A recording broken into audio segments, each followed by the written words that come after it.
I really hate crypto. I don't know why I still like operate within it. I actually have separated Bittensor from crypto. I think 99% of crypto is a scam.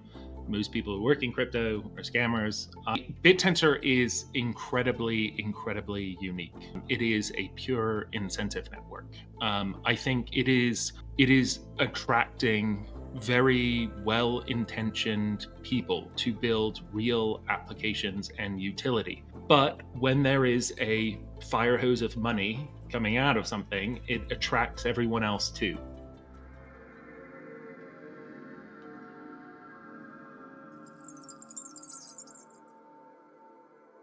Welcome to TAO Talk, the weekly blockmate show recapping all the news in the Bittensor ecosystem. I'm your host, 563, joined always by my co-host, Brody from Outpost. Today we have some special guests from the Nickel 5 team. We have Ian, better known as BadEnglishTea, and we have a State Cat. Gentlemen, thanks for joining again. How you guys doing? Doing good. Good. Okay, guys, the hat, it's only, it's on-chain Outpost. We're calling him from Colorado. It's Halloween. It's perfect. John, I have to mention it, otherwise, go ahead. Yeah, I was going to say BadEnglishTea as John Dutton on this week's episode. I'm actually British, so the hat is kind of like a parody thing, but embrace the culture. Okay. But yeah, guys, really wanted to have you on. I know we tried last week and ran into some audio issues, but really glad you guys could be flexible. But yeah, Ian, just curious. I know you guys have been, or at least you personally have been, a community member for a while, big TAO holder. What made you guys want to jump into the subnet game? Because now you have a couple subnets, right? Yeah. Do you want like a brief overview of who I am, what we're doing, and then I can talk about the subnets? Go for it. Yeah, so I'm primarily a private investor. I have a Twitter account, and I FUD people on Twitter sometimes. I started mining crypto back in 2013. I've done pretty well every cycle. I like projects that are decentralized in design and emissions. I hate projects that are backed by venture capital. I hate bad tokenomics. I hate bad emission models. I've avoided most of those projects, and I think that's part of the reason I've done so well in crypto. I personally invested in Bittensor about a year and a half ago. I watched a short video of Const talking about the vision. I checked the tokenomics. It kind of checked all of my boxes, and I started buying like 20 minutes after finding it, classic crypto. I think Bittensor is extremely unique. It's properly distributed. It aligns to the macro category that's driving the market, which is AI. I think from an investment standpoint, especially last year, extremely obvious. We started. I hired Todd initially, and I had made this investment in Bittensor, but I was kind of of the opinion that no one knew what this thing was.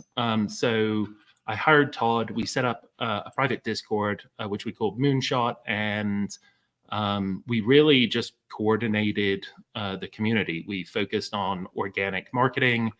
We funded a bunch of initiatives, including there was a documentary earlier this year. We paid people to build out web resources, information resources, and then mostly just community marketing, just being loud on Twitter and seeing if anyone pays attention. We wanted to get more involved in Bittensor. We started hiring developers to get more focused on subnet development. Our focus has been subnets that are grounded by a definitive source of truth. I have a big issue, or my opinion is there is manipulation that occurs on Bittensor, subnet owners, miners, and we were looking for prediction markets where we could verify the outputs against a ground source of truth and rank miners accurately. We are currently running a sports prediction subnet, subnet 30, and our most recent subnet was real estate prediction, sale price and time to close, subnet 48. We also are supporting Subnet 14 Paladin. It's a blockchain compliance and fraud detection subnet. We still strongly believe it is a unique and relevant application in Bittensor, but most of the validators disagree. So we don't have a weight, and we're fighting for survival, but that's just the nature of Bittensor. Our positioning is our subnets can't be manipulated. They're relevant to very large undisrupted categories. They're unique applications of Bittensor. Everyone calls Bittensor an AI token, but I think it's actually so much more. I believe our subnets are marketable. They'll attract miners, they'll attract investors to the Bittensor ecosystem, which I think is an important component. And then finally, our next subnet, which we're going to call our flagship subnet, geospatial. We've spent the last 2 months mostly researching it, mostly sourcing the data. It's going to be multimodal. We are hoping to launch that maybe by the 14th, depending on reg fee and a bunch of other things. Developers that miss deadlines. But yeah, we're super pumped about geospatial. We think there's a massive intersection between like your traditional AI ML community and geospatial applications. Everyone we spoke to about geospatial is super excited about it, and we think it's going to be a valuable contribution to Bittensor. But we'll see. The validators decide, don't they? So awesome. Yeah, and Estate Cat, you're helping out from the dev side, right? Yep, I've spent most of my time on Next Place, Subnet 48.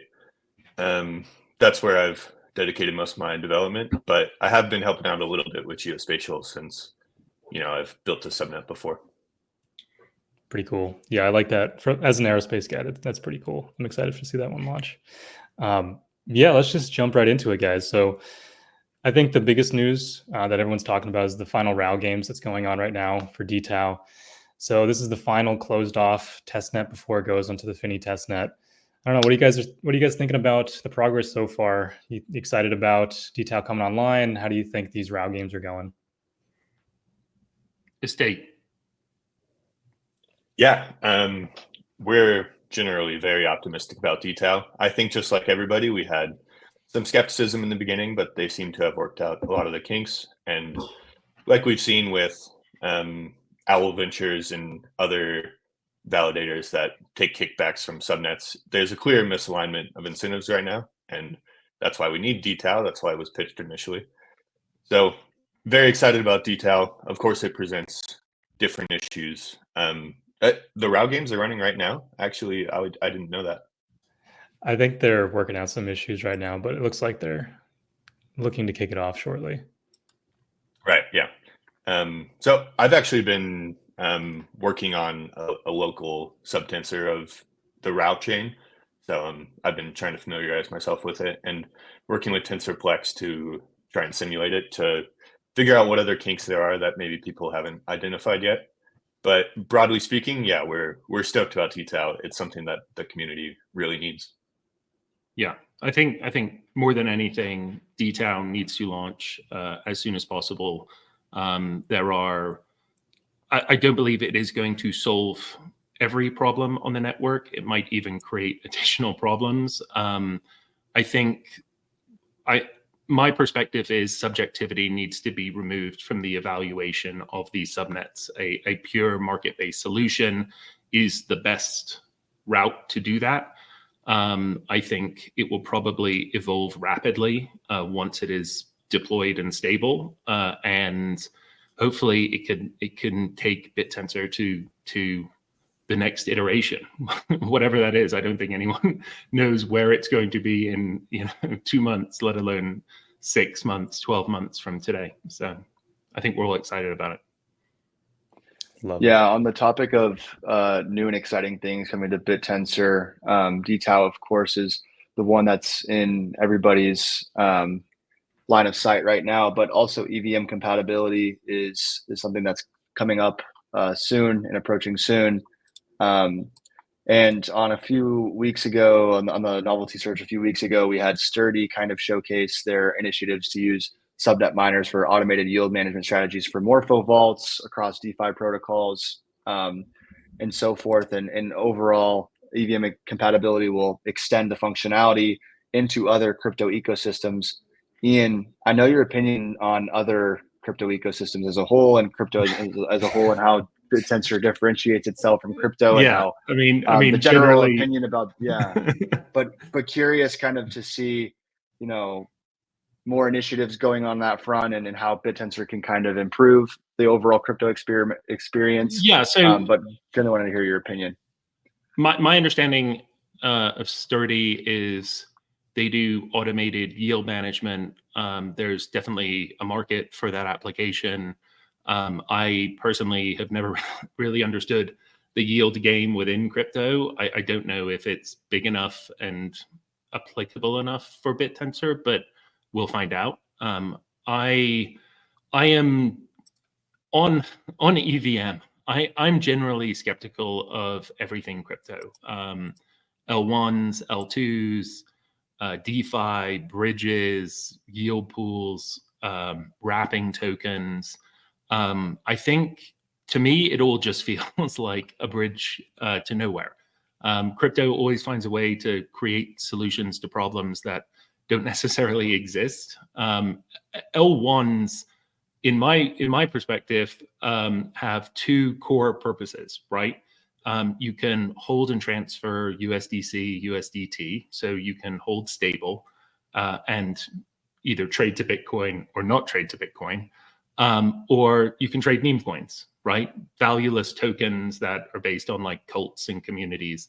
And everything else that exists within crypto around your traditional core L1s only exist because the L1s don't actually work. Like no one has solved the trilemma, and they're just generally inefficient. I think the criticism of EVM is there are already tons of issues within Bittensor, and DTAO will solve some of those issues, but it won't. But EVM won't really solve any of those issues. And there is subnet entrenchment, there is network centralization, and the network still needs to aggressively decentralize significantly more from where it is today. OpenTensor still controls all of the chain nodes. EVM potentially fragments the network. It makes the network more complicated. It makes Bittensor, which I believe is very different from most traditional cryptos that have existed over the last 7-8 years. It makes Bittensor the same as everything else. I think smart contracts are cool, I guess, and they have potential value within Bittensor. But I'm not. I think as far as I'm concerned, OTF's job is to make Bittensor more scalable and more decentralized, and that's all they need to do. And I don't know if the focus on EVM has slowed that down. And if it hasn't, then it's fantastic. I don't think there's any downside to EVM, or there aren't many downsides to EVM. But that's like my thought on it. EstateCat, do you have a? Yeah, I generally share the same opinion. Just EVM is cool. I'm glad it exists. I've seen a lot of critiques about OTF adding it, and I haven't really been on board with most of the critiques. I thought that it was probably made too big of a deal against OTF with them launching EVM when I don't see any real downsides besides maybe it being a distraction from what OTF could be working on with launching DTAO, decentralizing the network. Like those are things that really matter, and EVM is a cool addition, but not really at the central idea of what Bittensor is. Yeah, I tend to agree. As long as it doesn't push out development of these key updates like DTAO, I'm all for it. What do you think, Brody? I don't know. I think I'll take the opposite opinion. Maybe not opposite, but maybe adjacent opposite. I'm not really quite sure how you want to frame it, but I'm generally a fan of EVM stuff. I think it's cool. I think it's a good marketing tool. I think it'll bring liquidity and it'll bring interest into Bittensor. I think that there's a lot of cool applications that you can build on the EVM, but also with that, it's easy to fork a lot of like grifty protocols and bring them closer to the Bittensor native protocol. So yeah, mixed opinions. Kind of share some of the Ian's, but also kind of share some opposite opinions and think that it could be a benefit for Bittensor. But I think generally speaking, it increases the design surface area for the protocol and will introduce a lot of cool efficiencies and unlocks for the wider crypto ecosystem. Maybe if there's a Solana VM integration in the future, I'll be way more ecstatic because Bittensor and Solana are like the only two things that I'm interested in right now, and as far as crypto goes. So, yeah. Yeah, that sounds good. And maybe as another adjacency, we can shout out the TAOFU team that just launched. These guys are working on LST, so a liquid staking token that's somewhat similar to TensorFlex's ST-TAO, but these guys are working on a layer 0 one, so you can go between networks very easily, and looks like they're just launching now. So congrats to that team. I think from my perspective, it makes sense for these tokens to exist just because they're trying to go where all the users and liquidity are, like which is over on the EVM for the most part. And I know people personally that have said, I want to get TAO exposure, but I don't want to bridge to TAO or bridge to Bittensor or go through a centralized exchange. So I guess this option exists for folks out there. That makes sense. I think. Oh, go ahead. This is irrelevant. I just want to shout out how hot that website is. Good work. It's totally relevant. We actually, I think we met Mikhail, who's associated with TAOFU. I think it was in East Denver earlier this year. Really cool guy. I think they have a very trustworthy product. They have a good custodial partner. I think, yeah, adds value. And anyone that is building utility on Bittensor, I think just creates overall value. I think it's a good thing. Simple as that. I've spoken deeply with the team as well, and I think they have an interesting approach for how they plan on scaling liquidity throughout Arbitrum, Base, all these other L2s, and also Ethereum mainnet itself. And that's why I kind of think it serves as a good marketing tool to onboard more users into Bittensor, because I feel like once you fall into the Bittensor rabbit hole, it's really hard to find yourself on the way out. So in that way, I think it'll attract a lot of talent. Of course, Solidity and that whole programming language has a lot of talent and talented developers building on Solidity and on the EVM. So it could funnel all the talent in as well. So yeah, excited to see kind of where it goes, but also echo Ian and StakeCat's sentiment that maybe it's not a core focus for the next 6 months. So yeah, fair enough. Next, wanted to talk a little bit about Hivetrain. These guys just re-regged over on what is it, Subnet 49, I think. Their Auto ML subnet. So it's a pretty cool idea. It's based on this Auto ML zero paper, which goes into how do you automate or how do you direct AI at all the different layers of the stack of AI development. So even at the most basic level. So they're looking at actually how to improve loss functions. So pretty interesting ideas. They kind of took their entire subnet and rewrote it from the ground up, kind of similar to the pre-training subnet over in Subnet 9. And yeah, I'm just excited to see it. I know we chatted a little bit before the show about re-registering subnets, but curious from the StakeCat and Ian's perspective. Yeah, what do you guys think about this?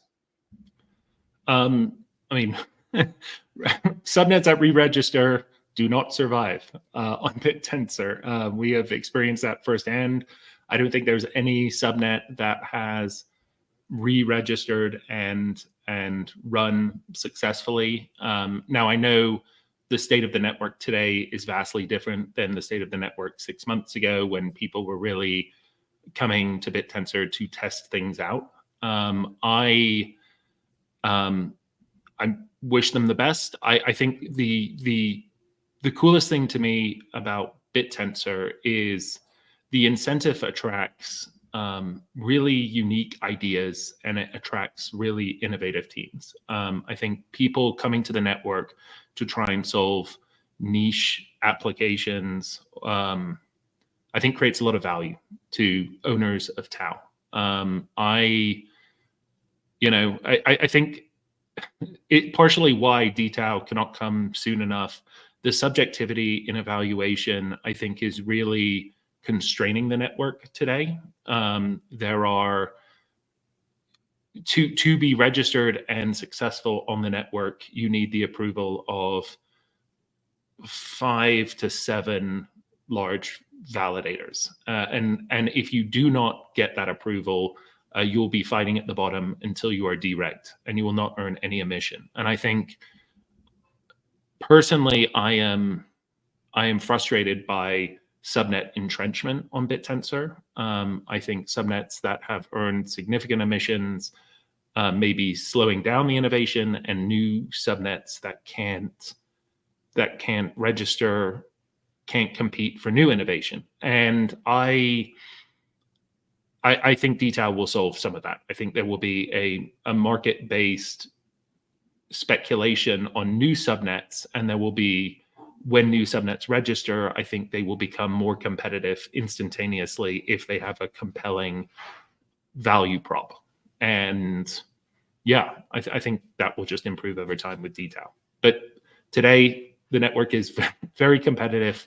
There's a political element. There's an optics element. You need to launch successfully, or you will struggle. Estate Cat, I don't know if you have an opinion of this specific subnet or. Yeah, I haven't done much more than look through their docs to briefly understand what they're trying to achieve. I think it appears to be a really good idea. A lot of subnets are trying to create specific applications of AI, while the subnet is trying to change the whole process of AI from the ground up. So I think that's a really great idea. But yeah, just broadly speaking, like Ian said, one, re-registered subnets don't typically do well on Bittensor, and I think that's probably a problem that validators aren't usually willing to change their mind, even if, like you said, a subnet has been rewritten entirely.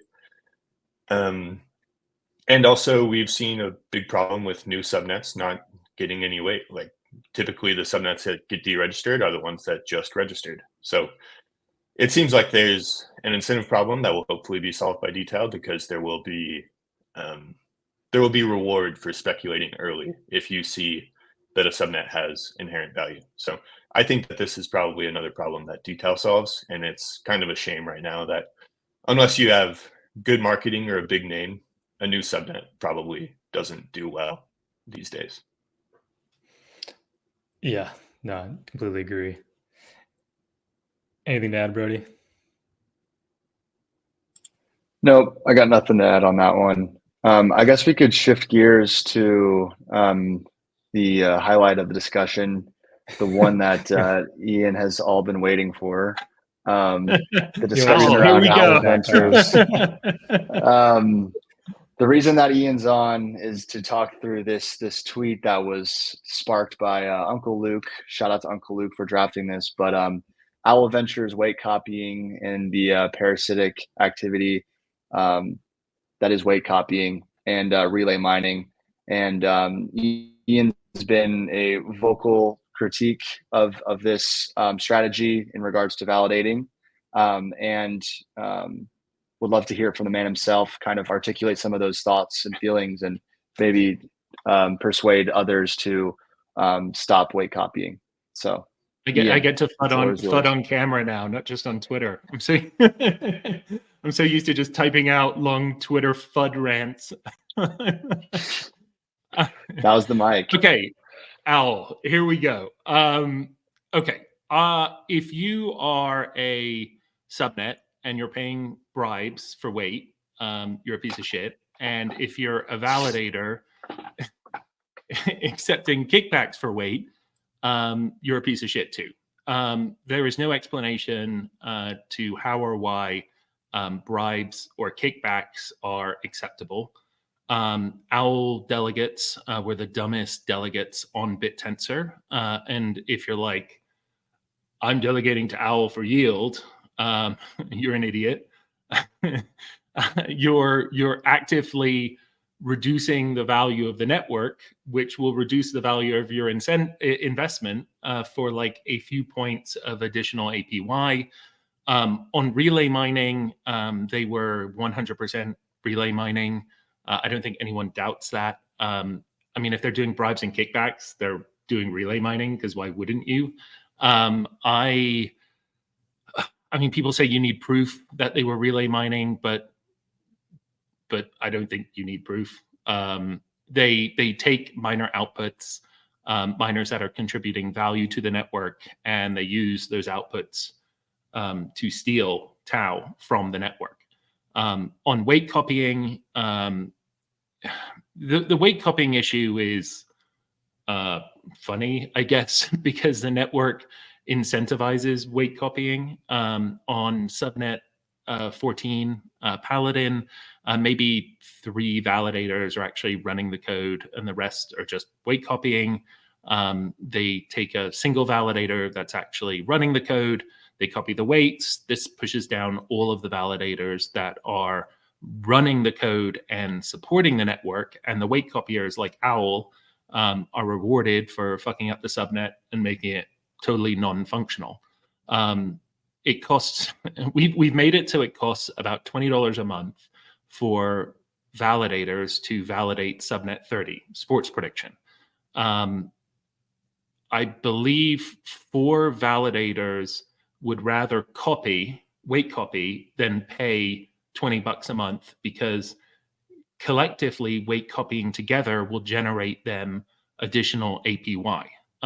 Everyone knows that this can happen on the network, and I think some people suggest that the code needs to enforce the rules better, but the current state of Bittensor requires a human element. It requires subnet humans to evaluate validators, which are humans, to subjectively evaluate each subnet. So there is somewhat an inherent flaw in design, and I think we just run under the assumption that everyone is going to play nice. I think everyone is now, a lot of validators using the term hybrid validating, but a lot of them are just weight copying using the term hybrid validating, and they're not actually contributing value to the network.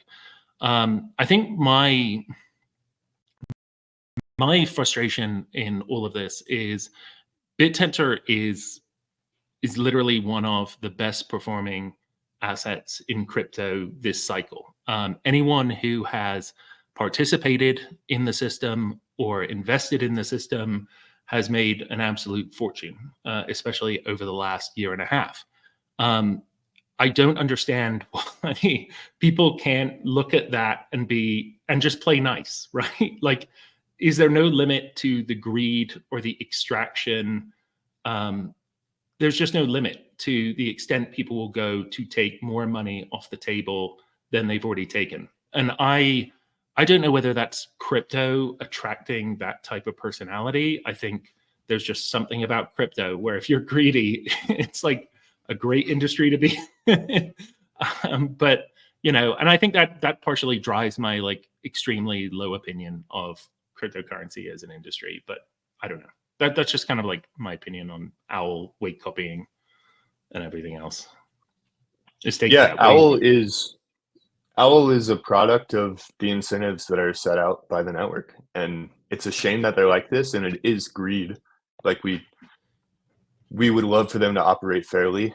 Then their delegators would get, I don't know, 1% less APY, maybe a couple points. But the incentives on Bittensor, say, as an example, vTrust. They get higher vTrust by weight copying. So everybody should weight copy. That is an inherent incentive in the Bittensor design. And they also set weights on subnets. So there's another incentive problem where if subnets want more money by getting weight, then they should pay validators to get that weight. And these are just inherent problems to the network. And Owl took advantage of those, but I know that many more validators are probably doing the same thing, and it's just not public. And that's because it's a design in the Bittensor network. So yeah, we can shit on Owl all we want, and I do, and I will. But it's like, it is by Nickel design. 5, we sit around and just FUD bit. Yeah, I'm joking. we really do, We don't do that. But Bittensor needs to address these from the top down, because if you don't, this will just continue to happen. Yeah. I mean, basically, just like you said, it's incentivized now to wait copy. So I'm excited for a world post DTAO where validators have to have some skin in the game. Yeah, and I mean, DTAO won't exactly solve this problem. Like, they've been talking about commit reveal, and that seems like a solution, but it hasn't been implemented in the proper way yet. But DTAO itself, just making a market-based approach for subnets, that will solve the incentive issue with kickbacks from subnets to validators, but it won't solve the wait copying issue. Though I know that they are exploring other solutions. Yeah, SN2 is working on proof of weights as well. They just recently announced that they implemented it on one subnet. I'm not sure which one it was. Yeah. I think it was a computing subnet of 27. Right. We're working with them too for proof of weights, but that still doesn't solve the wait copying issue. Like, validators can still wait copy even if you prove that you ran the right code. So what they're doing is they hope that, and I think I'm paying this properly, I would love for them to correct me if I'm not, but they're hoping that the wait copiers will use the proof of weights to copy validators that can prove that they ran the code to set the weights. Got it. I think my 563. Go ahead, Ian. Well, I really hate crypto. I don't know why I still like operate within it. I actually have separated Bittensor from crypto. I think 99% of crypto is a scam. Most people who work in crypto are scammers. Bittensor is incredibly unique. It is a pure incentive network. I think it is attracting very well-intentioned people to build real applications and utility.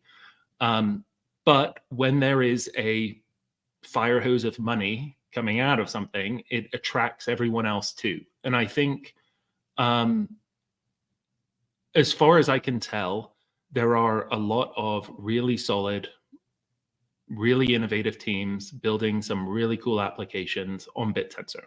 There is grift. There will probably always be grift. And I don't think Bittensor will ever be able to escape the grift.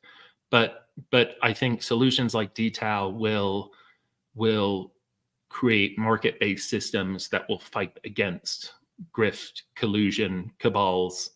And I hope in the next few months, if DTAO launches on schedule, I think things will have the potential to improve very quickly. I think when I first, I think the first video I saw of Kant's, the reason I bought was he was really describing Bittensor as a incentive network, or a network that incentivizes open source development, whether that's AI, whether that's prediction, whether that's any type of application or utility. It's very similar to Bitcoin. Instead of miners just contributing, not just in tokenomics, but I think in design a lot of ways, instead of miners just contributing raw security, what if miners could contribute a commodity or something of value? And I think that is all Bittensor needs to be incredibly successful. People are talking about revenue, monetization. Sure, I think that's a good path to go down. I'm not sure if revenue or monetization will ever escape the value of the incentive that speculators will drive. But I do see Bittensor being, I joke about this, right? Like, I do honestly believe Bittensor is a top 3 token. I actually think it provides more value than Ethereum. I think more and more quality teams will come to the network. I think the issues of the network today will be not the issues in 6 months, in 12 months from now. I FUD a lot because I don't know, it's funny, I guess, but I do honestly believe, I'm very optimistic that Bittensor will be extremely successful, and especially within crypto, when you compare it to everything else in crypto. I mean, my perspective is everything else is garbage. So if it's not at the top, then it's still undervalued, but we'll see. Yeah, and you'll be happy to know, Ian, that bullying works. Owl Ventures has said that they've implemented this new STAO design. So similar to other validators, token holders and delegators can go and vote. Still, you can decide what you want to do with your own TAO delegations, but at least these guys aren't explicitly weight copying. With there've been a few conversations about the voting. Yeah, it's pretty low turnout. Implementation. Yeah, and there is obviously, like, Datura and Owl are using a voting amplification mechanism where delegators who choose to vote get to allocate the weight of delegators that don't choose to vote, lazy, stupid delegators. But I think there is a general concern that it gives whales influence to control, or at least allocate a portion of emissions. And I personally benefit from that system, and I do think the whales are aligned to hold TAO to influence. They can't just dump it. I think it creates a demand to the token. If whales utilize voting to grift the value of the network, the value of the network will drop, and the value of their TAO holdings will drop. I think voting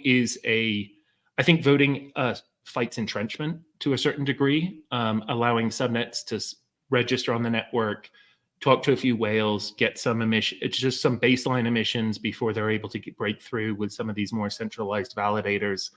I think that benefits the network. I think it all boils down to DTAO can't come soon enough, right? Like, DTAO will create its own problems, but solve a lot of problems. And if it works the way everyone thinks it's going to work, I think it's going to be fantastic. I think actually probably the biggest issue or potential issue with DTAO is people stop speculating on the subnets and they start speculating on the tokens, and we get a little pumpy and dumpy. But I don't know. Maybe that won't happen. There are a lot of really good, well-intentioned people within Bittensor. A lot of people who hold Bittensor believe in it. So if we can get to that next step, I think that would be like a really positive thing. Couldn't agree more. Yeah, it'd be great once we have DTAO because the people have skin in the game, but one step at a time. Yeah, just to close out, wanted to give you guys the stage, talk a little bit about community. Ian, obviously you worked with Todd to start up Moonshot, but what do you think separates Bittensor from other projects in crypto? Why does it have such a strong community? What sets it apart?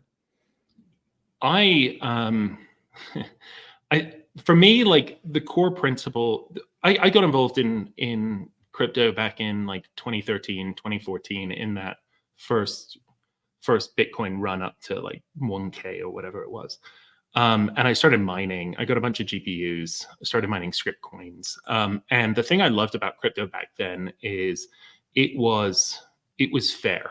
The system was fair. People would launch stuff, but most of it would be proof of work, and you could contribute hash, you can contribute energy to the system, you can benefit from tokens if the ecosystem develops. There were a lot of nerds in crypto in those early days, and I think 2017 was a year that blockchain pivoted from, technologists trying to do cool things. I always thought microtransactions were a really cool application of blockchain. I thought super relevant, going after publishers, finding new paths to monetization for digital content. But then 2017 happened, and crypto went crazy, and people started doing ICOs and all of this bullshit, and there were like endless scams, and I think that kind of like disenfranchised me from crypto, although I still participate in it as an investor. I think the thing about Bittensor, which was very, very attractive to me, the team, OTF, Const, they founded this on rock solid foundation. They had very fair tokenomics. I mean, they practically copied Bitcoin tokenomics.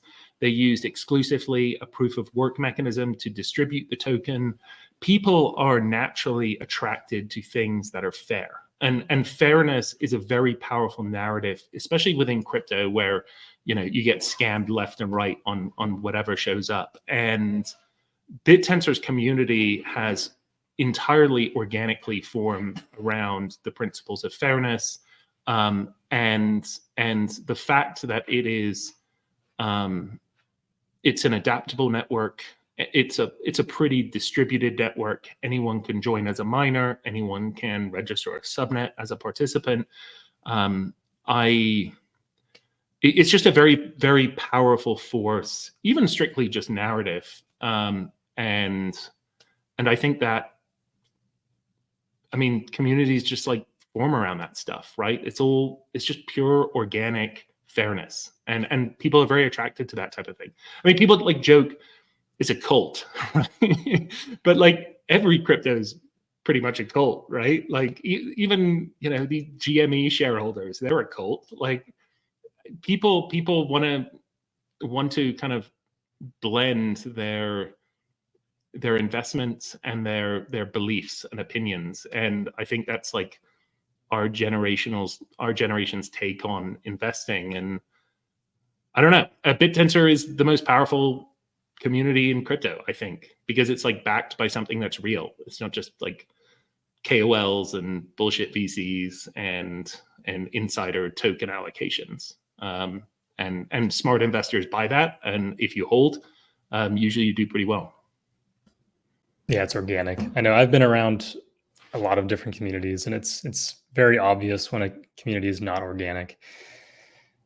Yeah. Estate Cat, any final thoughts? Yeah. We shit on VC tokens all the time. We mainly being Ian on Twitter.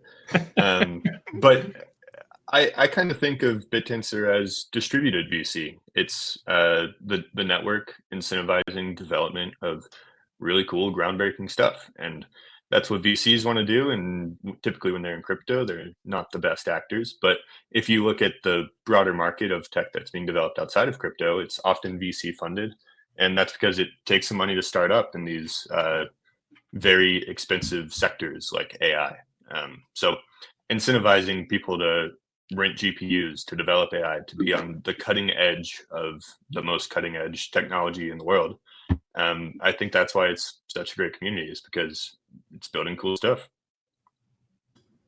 Couldn't have said it better myself. Well, Ian, Estate Cat, really appreciate you guys joining us today. Where should folks go if they want to learn more about your team and what you're working on? Just follow me on Twitter. I talk about it all. You'll probably unfollow me pretty quickly because I sometimes get on rants that most people don't agree with. But follow me on Twitter. Our website's Nickel5. Links to our GitHub. We have a Substack with the whole team kind of writes their own Substacks and posts them there. And it's just our opinion on state of AI, ML, the subnets that we're developing, the mechanisms, our roadmaps. And yeah, you can check it out from there. Perfect. Well, thank you all for tuning in. Be sure to subscribe to the TAO Times newsletter if you want an even deeper dive into this week's updates. And if you want to join in on the conversation, come join us in the Blockmates Discord. See y'all next week. Thanks, guys. I hope that recorded, because I'm not doing it again. Nothing here is financial advice. It's for entertainment and educational purposes only. Always do your own research or speak to a financial advisor before making any investment decisions.